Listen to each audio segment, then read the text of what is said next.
Joseph Gorgoni et Pierre Naftul, bonjour. Bonjour. L'année alémanique de Marie-Thérèse Porchet, vous la lancez, on va parler de ça, parler de vous, de votre compagnonnage. Vous connaissez depuis 20 ans. Ça fait 20 ans, ouais. Cette année, ça fait 20 ans. C'était comment? Première rencontre? C'était une audition, moi j'étais danseur, et une amie à moi m'avait dit Pierre Naftul cherche des danseurs pour la revue, moi j'avais plus de travail. Et j'y suis allé vraiment en me disant, je sais pas du tout, moi j'avais envie de rester à Paris. Et puis voilà, c'est là que j'ai rencontré Pierre qui m'a engagé tout de suite, ce qui n'arrivait jamais. Alors dans les histoires d'amour, d'habitude, il y a deux versions toujours, hein, la vôtre. Oui. Non, c'est à peu près la même. Effectivement, c'est vrai qu'on m'avait dit, d'abord on cherchait des danseurs pour la revue de Genevois, ce qui est la première fois, il n'y avait que des filles d'habitude, on va prendre des danseurs. On m'a dit, lui, je crois qu'il est bien parce qu'il chante bien aussi. Je dis, bon, on verra bien. Puis il y avait très peu de garçons dans cette audition. Puis oui, c'est vrai on a engagé tout de suite, on lui a dit c'est bon. Et puis j'ai découvert après qu'effectivement, il pouvait chanter, qu'il pouvait être drôle. Rien qu'on, je lui dis toujours qu'il est plus drôle quand il n'y a pas de texte, même si je suis responsable. C'est vrai, je pense toujours ça. Et son premier rôle dans la revue, c'était le pape Jean-Paul II, qui était déjà vieux en 1991. Et je vous dis pas, après c'est Thierry Murray qui l'a fini. Extraordinaire succès de Marie-Thérèse, hein, qui dure depuis, ce sera 20 ans. En 2013, ça fera en 20 2013. ans. Ouais. Ça fait 18 ans. Joseph, comédien, extrêmement complet. Pierre, écrivain, auteur, metteur en scène, producteur. C'est vraiment, vous êtes père et mère de Marie-Thérèse, on peut dire ça comme ça? Ouais. Ça vous va? Vraiment, oui, parce que moi je reçois toujours toutes les louanges, hein, parce qu'évidemment c'est moi qu'on voit, je suis reconnaissable, les gens me reconnaissent. Et moi je dis toujours, je suis pas tout seul, je suis des fois très gêné parce que les gens pensent que c'est moi qui fais tout. Et c'est pour ça que je suis bien content que pour une fois il soit là, parce que je dis toujours, lui c'est Marie, moi c'est Thérèse. Est-ce que c'est vrai, les anecdotes, on dit parfois que vous êtes caché derrière la scène, vous écoutez les rires, ça c'est extraordinaire. C'est comme ça qu'on est récompensé, lui devant et moi. C'est pas seulement je les écoute, c'est qu'en fait Je les compte des fois. Parfois je les compte. Non mais c'est pas que je les compte, mais il y a une fréquence de rire qui fait que les gens ont du plaisir et qu'ils ont beaucoup ri. Mais surtout, j'essaie de voir quand ils rient pas, alors qu'on on aurait désiré que ça se passe bien et puis on change après, on essaie de modifier. On dit de vous, hein, une vanne toutes les 15 secondes, hein, c'est un peu certains de en vos moyenne, c'était un peu ça. Ouais. Vous allez voir. Il y a une légende noire de Pierre Naftul. Dans le couple, vous êtes plutôt le méchant. Bien sûr. Et évidemment, Joseph le gentil. Mais au début, c'était vraiment ça, parce que je le trouvais un petit peu trop gentil, parfois d'ailleurs avec les journalistes. Et puis maintenant, il sait très bien dire non tout seul, ça m'arrange. Mais c'est vrai il faut quelqu'un qui soit un peu...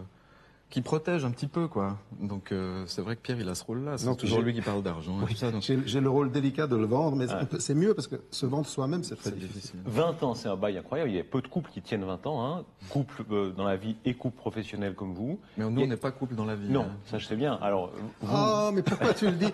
Moi, j'espérais qu'enfin, parce que beaucoup de gens l'ont cru. Alors, vous très homosexuel, vous très hétérosexuel.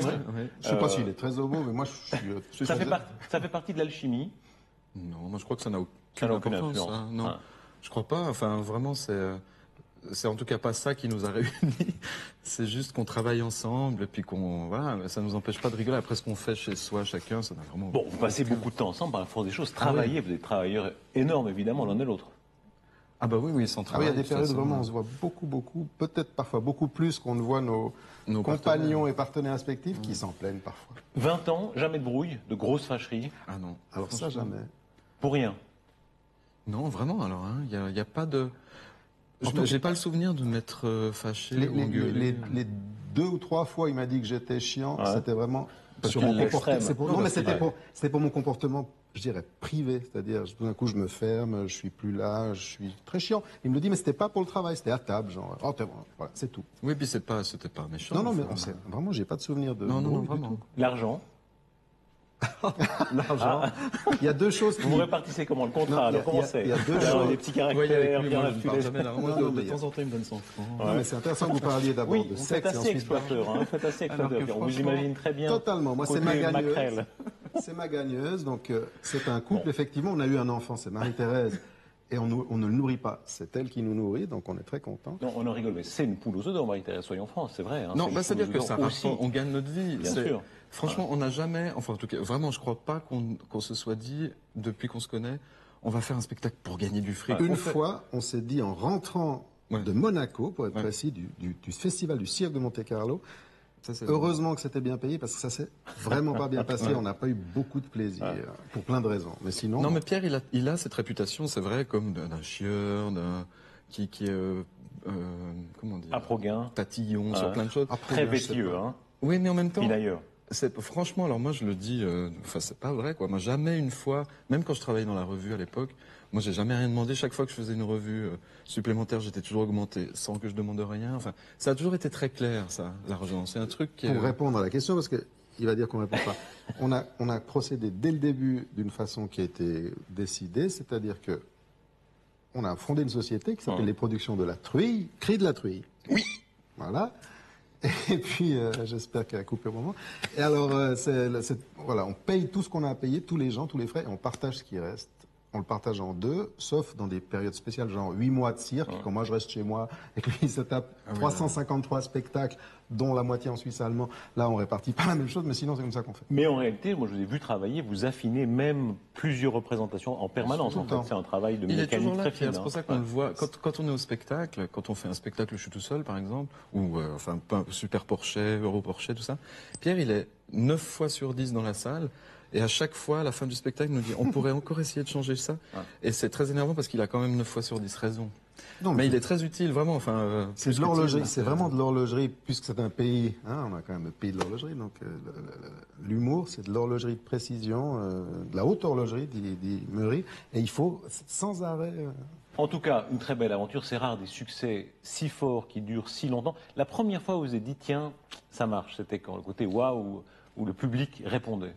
Mais franchement, assez rapidement. Hein. Après, on a toujours envie que ça continue, mais moi je me rappelle du tout premier spectacle au Casino Théâtre. Je me rappelle le soir de la première, moi j'étais abasourdi quoi, par le nombre de rires que les gens avaient eu. Enfin, c'était une vraie... on espérait bien sûr que ça fonctionne, mais franchement, moi je pensais... On n'aurait jamais imaginé, 18 ans après, être ici avec vous. Et c'est beaucoup plus dur après, le deuxième spectacle, les doutes. Déjà qu'on a des doutes toujours. La deuxième, c'est toujours la plus dure. Hein. Non, mais après, le troisième encore plus. Chaque fois, on a peur. Le doute, c'est ce qui fait avancer dans ce métier. Il faut douter sans arrêt. Et là, je travaille avec Laurent Désu, je vais vous dire, c'est bon. Vous êtes servi. On est bon. Bon courage. Alors, l'exportation, c'est un autre miracle. Exportation en France, ça a très bien marché. Et puis en Suisse alémanique, et ce sera cette année alémanique qui est là, hein, grande tournée de plusieurs villes alémaniques. Pour les alémaniques aussi, ils rient de la même manière. Ils ont le même humour. Ah oui, oui, non, vraiment. Moi, ça fait un petit moment déjà qu'on y travaille. Ouais. Ça fait depuis 2007 qu'on fait des petits spectacles comme ça à droite à gauche. Et le cirque l'année dernière qui a vraiment été énorme quoi pour moi et pour eux aussi. Enfin, vraiment, c'était très gentil de me mettre sur l'affiche et tout ça. Et vraiment, oui, non, ils rient beaucoup, beaucoup. Et ils rient des mêmes choses. Ils rient peut-être une fraction de seconde plus tard parce qu'ils ont besoin de... Ils n'ont pas l'habitude, en fait. Non, c'est ça, voilà. Ils sont pas plus lents, mais ils n'ont pas les mêmes fonctionnements d'humour. Ils font très peu de jeux de mots. Avec notre adaptateur, Tony Caradona, qui est comédien aussi suisse-allemand, il essaie de retrouver l'esprit de Marie-Thérèse. Mais ils sont quand même... Ils sont très premier degré, ils se lâchent tout de suite. Ils sont généreux, ils sont démonstratifs. Ils ne sont pas du tout comme on les imagine. Ils sont paradoxalement plus latins que nous les romans dans certains côtés. Hein. Oui, et beaucoup moins coincés que plein de gens... par chez nous. Alors, le suisse allemand, vous l'apprenez, vous le pratiquez, hein, vous avez un coach pour ça? Oui, je travaille avec Tony. C'est comment? Le suisse allemand? Oui. Oh, bah, c'est difficile. Hein. C'est dur, hein? Ouais, enfin... Le mot le plus dur, c'est quoi? Il y en a plein. Hochzeitsnacht, ça par exemple. Nuit de noces. Nuit de noces, ça j'ai mis du temps. Vous pouvez répéter comment c'est? Hochzeitsnacht, ça fait rêver. Mais j'ai la chance, encore une fois, d'être né avec une bonne oreille et une facilité pour faire ce genre de choses, parce que c'est compliqué. Ouais. Je peux vous dire que ça fait donc 20 ans qu'on se connaît, ça fait 18 ans que le personnage est né, et moi, Joseph, je le vois faire Marie-Thérèse, je l'ai vu tellement faire, je le vois plus. Quand c'est Marie-Thérèse, quand c'est lui, c'est lui. On travaille. Il y a une fois où il m'a scotché véritablement sur mon fauteuil, et Tony Cardona dont je parlais, pareil avec moi, c'est la première fois il y a 3 ans, en 2007, il avait appris tout, il a un spectacle entièrement en suisse-allemand. 1h30 en Berndeutsch. Il a dit, je l'apprends, et puis après, Tony viendra, puis on corrige. Il nous l'a sorti comme ça, il nous l'a joué. Et j'étais là. Je dis, alors que, quand il a appris cette langue, ce spectacle, après une semaine, il m'a dit, j'ai cru que j'allais... Non, je me suis dit, je ne vais pas y arriver. Ouais. Parce que je mettais 4 heures, moi j'ai une mémoire assez rapide maintenant à force d'apprendre des textes. Et après 4 heures, quand j'ai commencé à apprendre ces textes, je mettais 4 heures pour apprendre une phrase, je me dis, je vais jamais y arriver. On a numéroté les phrases, il y en a 450, c'est long. Et à la phrase 3, après 4 jours, tu te dis... Puis tout d'un coup, j'ai eu un déclic, je ne sais pas comment expliquer ça. Ça m'a fait rire, en fait. Et j'ai imaginé mes copains venir me voir en parlant ça. Et voilà. Et tout d'un coup, il y a un truc qui s'est fait, puis ça Alors, marche. vous entrez dans la grande catégorie des artistes qui sont vraiment, qui fonctionnent des deux côtés de la sarine. Il n'y en a pas tellement que ça, hein. Il y avait Émile, par exemple. Il y a qui d'autre? Massimo Rocchi, Massimo Ouais. Rocchi qui fait qui a la chance d'être, bon, il est italien, qui a épousé une bernoise, donc il sait l'italien, le bernois, l'allemand, le français. Et ces spectacles jouent sur Lui, ça. il fait tout le pays aussi. Ouais. Ça fait peu de monde quand même. Vous êtes tombé amoureux de la Suisse allemande, franchement. Il y a un charme suisse allemand. Moi, il y a des endroits que j'aime beaucoup. Il est plus hésitant, Pierre Naftul. Non, pas du tout. Moi, ce qui me fait plaisir, parce qu'on a écrit des tas de choses sur les Suisses allemands, des clichés. On en dit beaucoup. C'est-à-dire que Marie-Thérèse, en plus, c'est la reine du cliché. Donc, on en a écrit plein. Après, ce qui me fait plaisir, c'est qu'on a finalement fait en sorte que Marie-Thérèse aussi, elle dise maintenant, je suis la reine de la Suisse, je vais faire la Wiedervereinigung, je vais faire la réunification de la Suisse. Mais en fait, on se prend en jeu. On a vraiment envie que, moi, j'aimerais bien trouver un gros partenaire, genre, tu vois, les bateaux, ils ont toujours les grandes banques. J'aimerais trouver quelqu'un qui nous sponsorise assez longtemps. C'est votre côté commercial complètement Non, mais parce assumé. que, non, oui, non, mais c'est pas commercial, c'est que ça prend 3 ans à créer. J'aimerais créer un grand spectacle pour toute la Suisse, ça nous dans plaît les beaucoup. 3 langues. J'aimerais faire une émission de télé aussi dans les 3 langues avec Victor Giacobo, qui est un comique génial suisse-allemand. Et j'aimerais vraiment avoir le temps de faire ça. On va le faire. Mais pour en revenir, il y a des endroits en Suisse alémanique qui sont vraiment... Enfin, rien que la ville de Zurich, par exemple, c'est une ville géniale. Si on aime les villes, il y a une qualité de vie, les gens sont super gentils. Mais moi, c'est les gens, ils sont vraiment formidables. Ils franchement. bossent bien, ils bossent vraiment comme on aime. Vraiment. Nous, on est un peu les Suisses allemands de la Suisse. Vos deux parcours, alors jusqu'à cette conjonction dont on parlait tout à l'heure. Alors, Joseph Grenier, évidemment, davantage connu. Vous êtes de 66, ça fera 45 ans cette année. Je vous remercie. Ça fait peur? Pareillement. Peur, non. Non, moi j'adore l'idée de vieillir. Ce qui fait bizarre, c'est de le dire. Oh, quoi. c'est démago ça. Non, Vous non, n'aurez pas vraiment. une vie. Je vous assure, vraiment, j'ai aucun problème avec ça. Je trouve que c'est fascinant comme on change. Vraiment. Apprentissage de la danse, du cabaret. Hein. Vous êtes un artiste total. Hein. Vous parliez tout à l'heure le sens de l'oreille, mais aussi tout ce qui est mouvement du corps. Bon. Là, le vieillissement se sent un peu quand même. C'est pas la même chose. Marie-Thérèse à 45 et Marie-Thérèse à 30. Bah, c'est clair que quand je suis tout seul sur scène pendant 2 heures, je suis un petit peu plus fatigué qu'il y a 15 ans. Mais j'ai de la chance, je suis en bonne santé, je m'entretiens. Puis comme j'ai fait beaucoup de danse, le corps est habitué à travailler, quoi. Il se rapproche de l'âge du personnage. Ouais. Pour moi, c'est un vrai Elle a plaisir. quel âge, Marie-Thérèse? Moi, j'ai jamais Elle su. a plus ou moins 50 ans, elle ne Ouais. veut jamais dire son âge. Ouais. Elle dit qu'elle est née le 31 novembre, non 31 novembre, qui n'existe pas. Donc, nous, on a fait ça nous est arrivé dans une émission de radio avec les astrologues. Je vais vous faire le thème de Marie-Thérèse. On donne la date de naissance, 31 novembre. Elle a fait tout un thème, elle n'a pas vu que la date n'existait pas. Voilà.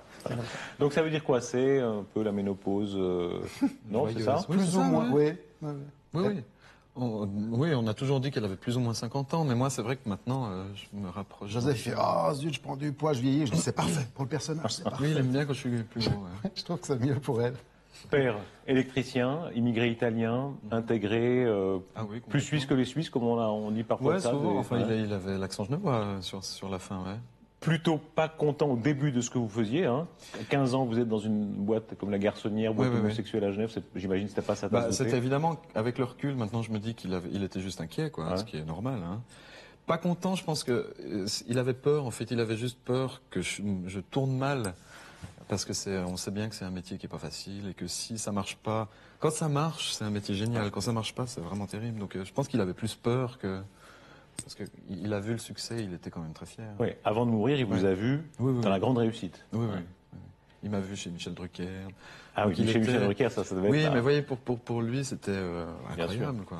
Mais il se demandait quand même pourquoi sur l'affiche il y avait Marie-Thérèse en gros et Joseph Grenier en plus petit. Oui, au début, je disais, mais pourquoi t'as pas mis ton nom en grand? C'est qui cette dame? Vous, Pierre Naftul, origine comment, plus bourgeoise, on peut dire comme ça? Ouais, je pense que vraiment Joseph c'est un enfant de Mérin, Ouais. pour les gens qui connaissent. Alors ça, on fait la géographie genevoise, Voilà, vraiment dans le on s'en détail. fout, on s'en fout. Non, Mérin, mais c'est vrai cité que c'est satellite. une ouais. cité. Voilà. Et vous, Pierre? Moi, bon, plutôt versoisien, une famille un petit peu plus bourgeoise. Voilà, avec Papa lapidaire, ça veut dire quoi lapidaire, exactement comme les jugements parfois à l'emporte-pièce qu'on a. Non, lapidaire, c'est qui achète et qui taille des pierres précieuses et qui fabrique des machines pour tailler des pierres précieuses. Ça, c'est très spécial comme métier. Hein. Toute C'est la vraiment famille fait ça, sauf pierre que. Ouais. C'était comment de voir votre père comme ça? Et moi, lui, je le vois, il rentrait, il partait, il parlait. Comme moi, il parlait pas beaucoup à la maison. Enfin, voilà. Donc aujourd'hui, c'est exceptionnel. Mais sinon, non, je voyais rien. Moi, je voyais juste un truc que je voulais pas faire parce que ces cailloux, c'est mort. Il ramenait des petites pierres. Il disait, regarde ça, regarde ça. Et regarde, bon, je voyais rien. Il disait, regarde ça, ça vaut 8500. Moi, alors que moi, j'ai toujours pu faire ce que je voulais. Donc ils m'ont pas. Il espérait un temps. Il a essayé avec ma sœur, elle est allée bosser, mais quand vous voyez votre père, avec votre oncle et votre cousin qui s'engueulent toute la journée, vous quittez l'entreprise. Donc moi, j'y suis même pas allé. Et comme j'ai eu de la chance, parce que ça a marché tout de suite, tout ce que j'ai pu faire. Puis il y a eu la course autour du monde. Je pensais pas en parler, excusez-moi. Mais c'est vrai que on va en parler. Mais attendez, d'abord, Naftul, ça vient d'où Naftul? C'est un vrai nom, hein, c'est pas un pseudo. C'est un vrai. C'est-à-dire que mon grand-père s'appelait, je crois, Léon. Naftoulé devait être son deuxième prénom, et Segal était le nom de famille. Voilà. Et puis, il venait d'où? Il venait de Macédoine, de Roumanie, par là. Et puis, alors, je crois qu'en arrivant, à un moment, ils l'ont mal inscrit dans la mauvaise colonne. Ça, c'est la version officielle. On dit aussi qu'il était tellement ivre qu'il n'a pas donné le bon nom quand il est tombé. Je n'ai jamais su. En tout cas, c'est devenu le nom de famille. Et c'est génial parce que comme c'est un nom unique, il n'y en a vraiment pas d'autres. Forcément, c'est plus rigolo. Je disais que quand vous réservez une table au restaurant, vous avez une manière de vous présenter qui est infâme.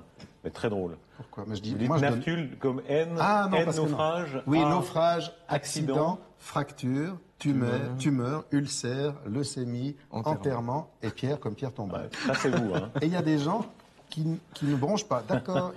Et quand j'arrive, c'est toujours Nacheval, Neftune, Nafluft. Vous avez un côté assez noir, hein, c'est assez impressionnant. Les gens qui ne vous connaissent pas, d'abord se disent c'est marrant, ce que vous êtes. Mais les gens qui font de l'humour, ils sont pas drôles. Ouais. Évidemment, vous êtes très drôle dans la vie aussi, mais vous avez en même temps un côté très mélancolique, on peut dire ça. Oui, on aime faire rire, mais moi je suis pas un rigolo et je connais pas. Enfin, nous on rit parfois dans une matinée une fois parce qu'on trouve quelque chose qu'on mettra même pas dans le spectacle tellement on a honte, mais sinon on rit pas beaucoup. Non, moi je suis pas très. Mais on aime rire. Ça prend quelle forme? C'est des moments de déprime, de vraie déprime? Ça peut être comme ça? Quoi, l'écriture? Non, chez vous, ce côté mélancolique? Non. Ah non. Ah non, j'ai pas le temps. Je bosse beaucoup, puis tout d'un coup, pendant une demi-journée, au lieu de travailler, alors que je ne fais plus rien, je m'affale devant la télévision. Non, il a une puissance de travail, Pierre, qui est assez impressionnante. Franchement, moi je travaille beaucoup aussi, mais lui, il bosse. Non, mais moi, ce que j'aime bien, c'est faire plein de choses en même temps, même si je les fais l'une après l'autre. Et voilà, ça fonctionne comme ça. Mais non, je suis pas très mélancolique. L'esprit fonctionne très très vite. Alors vous êtes un vanneur hors pair, vous avez une façon de travailler extrêmement rapide. Ça s'entraîne, ça? Mais rien ne s'entraîne, je veux dire, les gens, ils ont un truc où ils l'ont pas, après on peut le développer. C'est pour ça que je redis, Joseph, il est d'abord drôle sans texte. Alors oui, avec de la voix, mais quand il a joué au Grand Théâtre à Genève un rôle, à la lecture, il y avait que des Chinois, des gens qui parlaient pas français, il a dit ces trucs, tout le monde était mort de rire. Au cirque, les Chinoises du cirque, elles venaient, après 3 mois, elles revenaient tous les jours le voir, elles comprenaient pas un mot, c'est juste parce qu'il est drôle. Je peux pas vous expliquer comment. Oui, mais toi, tu as quand même un esprit qui va super vite, quoi. Oui, mais ça veut pas dire que c'est drôle. Souvent, enfin en tout cas moi souvent ça me fait. Oui, mais lui, ça fait. Non, oui, j'aime bien ça. C'est né quand la vocation comique? Première fois vous vous êtes dit, il y a une vocation, quoi, il y a un savoir-faire, vous l'avez vu quand? Je sais pas, j'ai de la peine à savoir quand j'ai fait ça à l'école, j'écrivais des sketchs, on faisait des revues, je faisais des films, je faisais de la magie, je fais des tours de magie, j'adorais faire ça. Oui, je suis magicien, vous avez allez-y. Vous n'avez pas vu, votre pantalon a disparu, pas de plan large. Non, oui, j'ai fait ça, et puis ma mère aimait bien rire et se moquer, je crois qu'on est assez moqueurs dans la famille, ma sœur... C'était votre public, votre mère? Pas vraiment, elle venait voir les choses que je faisais, mais voilà. Et puis ma sœur a joué, elle imitait Catherine Valli comme personne, elle l'a fait à la télévision. Ma sœur est très comédienne, est très drôle. Ah, voilà une vanne du mauvais côté de la rivière. Non, oui, voilà, c'est ça. J'ai pas appris, ça vient comme. Tout d'un coup, on se dit, j'ai pas choisi de métier. Ce que j'aime faire est devenu mon métier parce que tout d'un coup, on m'a payé pour le faire. Et puis la course autour du monde, vous le rappelez, c'est vrai, c'est canonissime. Hein. Il y a des archives de vous un peu tête à claque. Hein. Vous êtes un petit peu tête à claque. Oui, on peut dire ça. Toujours, impertinent, insolent. Et vraiment, non, alors tête à claque, je revendique. Il n'a pas changé. Je fais plus attention. Ça. Oui, je fais attention. Maintenant, j'ose plus. Maintenant, dans le train, c'est Joseph qui se fâche avec le contrôleur. Avant c'était moi. Voilà. Le fait est que vous êtes resté en Suisse romande, hein. Ça compte aussi. Vous avez eu la tentation de partir comme d'autres? Non. Non, mais parce qu'ici, tout est... Enfin, on a tellement de chance d'être là. Chez les artistes, il y a souvent ce rêve, faut dire ce qui est réussir à Paris, réussir à Londres, on l'a fait. Mais on l'a fait, ça n'a jamais été un rêve. Ça vous a jamais tenté? Non, moi j'aime la Suisse. J'adore revenir à Genève. J'aime bien voyager. C'est le seul luxe qu'on a parce qu'on bosse beaucoup, donc le luxe. Et puis quand on a la chance de pouvoir travailler chez soi, de faire ce qu'on aime chez soi, Nous, on y est allé à Paris. Moi, j'ai passé des années à Paris. Si on y avait été aussi bien, on y serait encore, forcément. On avait envie de revenir. Vous faites du populaire, vous revendiquez ça. Des fois, on dit qu'il y a un petit côté beauf chez vous, c'est vrai? Ouais, ou Assumé. je sais pas ce que c'est beauf ou ringard, vous dites, Ouais. ou beauf, non. Pour moi, populaire, oui, dans le sens pour le plus grand public, parce que comme on n'est jamais subventionné, il faut que les gens viennent, donc on fait pour eux. À la télévision, quand on fait ça, c'est la même chose. Je sais pas, j'ai pas, non, beauf peut-être. Ah, moi, beauf, non, je suis pas d'accord. Populaire, oui, alors. La jalousie des ratés, vous la sentez? C'est fantastique, comme vous dites, de pouvoir vivre de vos métiers où on s'amuse quand même. Ouais. Et il y a tous ceux qui crèvent la faim. Vous les sentez autour de vous? Ça s'est senti un peu, mais enfin, moi, de mon côté, oui, un petit peu, mais c'est normal. Enfin, je veux dire, si on renverse les choses et qu'on essaie de se mettre à leur place, c'est tellement humain, quoi. On a tous, quand on fait ce métier-là, on a envie que ça marche. Moi, je trouve que l'envie, c'est une chose qui est normale. Donc, il y a des gens un peu envieux, puis moi, je le suis parfois d'autres ou pour d'autres choses. Ce qui m'embête, c'est il y a des gens qui semble-t-il, enfin, je sais qu'ils me le reprochent quelque part sans me le dire, c'est que pourquoi tout d'un coup, c'est avec Joseph que tu as décidé de faire quelque chose plutôt qu'avec moi, Sauf que lui, moi je me souviens pas, mais Joseph, il dit oui, je sais, tu m'as croisé en 91, première revue 1991, dans un escalier pendant les répétitions, je lui ai dit, faudra qu'on fasse un spectacle avec toi. Donc moi je me souviens pas de ça. Et Laurent Désus, je lui ai dit en 82, on l'a fait cette année. Les comiques, c'est vraiment maintenant, c'est devenu notamment en Suisse romande, il y a Morge Sourire et d'autres endroits, c'est devenu une industrie, il y en a énormément. Beaucoup, et très doué, donc la Suisse regorge. Qui est très bon selon vous, à part vous? En Suisse, vous voulez dire? Yann Lambiel, mais je dis pas ça parce qu'il a beaucoup de succès, mais son dernier spectacle, moi j'avais des larmes à la fin juste en le félicitant parce que j'étais ému, parce qu'enfin il fait complètement ce qu'il aime. Il est plus l'esclave des textes qu'on lui donne, c'est formidable. Qui est très mauvais. Oh, ça, on peut pas le dire. Non, d'abord, je vous donnerai pas de nom, je vous donnerai pas de nom. Non, parce que c'est pas gentil. Mais d'abord, très mauvais, c'est subjectif. Mais pour moi, quelqu'un qui réussit pas, c'est quelqu'un où la salle rit pas, quoi. Voilà. Qui vous inspire maintenant avec Facebook, YouTube? On s'échange des petites vidéos de Louis de Funès, de Chaplin. Il y a des petites perles comme ça. Les gens, ça tourne comme ça. Qui vous a inspiré? Moi, des très grands comiques. De Funès, pour moi, c'est là, Maillan, Zouk. Moi, Zouk, pour moi, je l'ai dit 1000 fois, mais je le redis encore parce qu'on a vraiment, moi, j'aimerais bien faire un spectacle. On aimerait bien faire un spectacle sur elle. Je vous raconterai le projet. Avec elle, si on pouvait. Moi, Zouk, pour moi, c'est vraiment le sommet. Après, dans ceux qu'on voit maintenant, moi, j'adore. Moi, les femmes me font souvent plus rire. C'est vrai que Valérie Lemercier, Muriel Robin. Elles font plus rire quand elles sont drôles, mais il y en a beaucoup moins. Alors, désolé, mais il y a moins de femmes drôles. C'est difficile. On n'arrive pas à, je sais pas pourquoi. Mais il y en a plein. Moi, il y en a plein qui me font rire. Franchement, moi, je suis assez bon public. Je crois. Moi aussi. Qui a vos inspirations, vous? C'est qui? De Funès, beaucoup. Enfin, tous les gens qui sont drôles, justement, sans le texte, puisque moi, je suis un tâcheron du texte, et je trouve que tous les gens qui font de l'humour, entre guillemets, que j'aurais pu écrire parce que c'est des jeux de mots et des conneries comme ça, forcément, ça me surprend pas. Et les gens qui me surprennent, Gaspard Proust, pour prendre un exemple d'un jeune Suisse qui maintenant est à Paris et qui a un spectacle très incorrect, très drôle. Voilà, lui, ça me surprend. Il y a des jeunes ici comme Nathanaël Rocha, qui est un gars qui est dans la soupe et qui fait du stand-up. Il a juste un humour tellement spécial. J'adore ça. Ah, c'est subjectif, hein, franchement. Mais c'est très subjectif, mais les références, oui, de Funès, bien sûr. C'est difficile de faire rire beaucoup de gens. C'est pour ça que Marie-Thérèse, franchement, encore une fois, c'est pas de la fausse modestie, mais c'est étonnant que ça fasse rire autant de gens. Et on choisit pas, il n'y a pas de recette. Hein. On ne s'est pas dit on va faire un truc populaire. C'est venu. Voilà. C'est le public qui choisit. Et ça continue. L'année alémanique de Marie-Thérèse, alors ce sera une tournée, ce sera à Morges, un grand spectacle pour les Suisses allemands. Vous allez attirer les Suisses allemands à Morges. Il y en a. Il y en a partout, vous savez. Bien sûr. Non, on va essayer, oui, parce que je pense qu'il y a aussi les vrais fans de Marie-Thérèse qui vont certainement venir. Il faut juste les prévenir que c'est vraiment du suisse allemand. Il y a pratiquement pas de français. Dites-vous quelque chose en suisse allemand. Qu'est-ce que vous Pierre, dites en suisse allemand? Moi, je parle un peu, je dis les répliques du spectacle. Alors c'est quoi? Il wird lieber hier Husmorgen, als dass Sie mir die eingebrochene Sprache reden. Super que c'est. Ja, danke für ja, tip-top extra. Et en sous-titre, ça donne quoi? Alors là, Ça dure rien. je préfère aller en enfer plutôt que de parler cette langue affreuse. Voilà ce que j'ai dit. Il dit toujours cette phrase. C'est celle qui me vient. C'est la première, il y a un spectacle d'1h30, c'est la première qu'il a mis 2 jours à apprendre, les autres plus vite, et donc il dit toujours celle-là. Mais il en a d'autres. Il y en a plein. Hein, 20 ans de compagnonnage, hein, ça fait un bail. Vous vous souhaitez quoi l'un à l'autre? Que ça continue et qu'on se fâche pas et qu'on soit pas malade et que... Surtout ça. Ouais, et que... Il n'y a pas de raison qu'on se fâche, parce que comme vous l'avez dit, ce qui sépare les gens, c'est le sexe, ça c'est le cul et l'argent. Donc l'argent c'est réglé, et puis le cul, il n'y a pas de raison, parce que vraiment on n'a pas les mêmes... voilà. Bonne année alémanique, à l'un et à l'autre. Merci, Bon merci. spectacle, bonne tournée. Venez faire un petit tour à Bien sûr, Zurich. je ne serai pas le seul, certainement pas. Merci beaucoup. Merci Darius. Merci.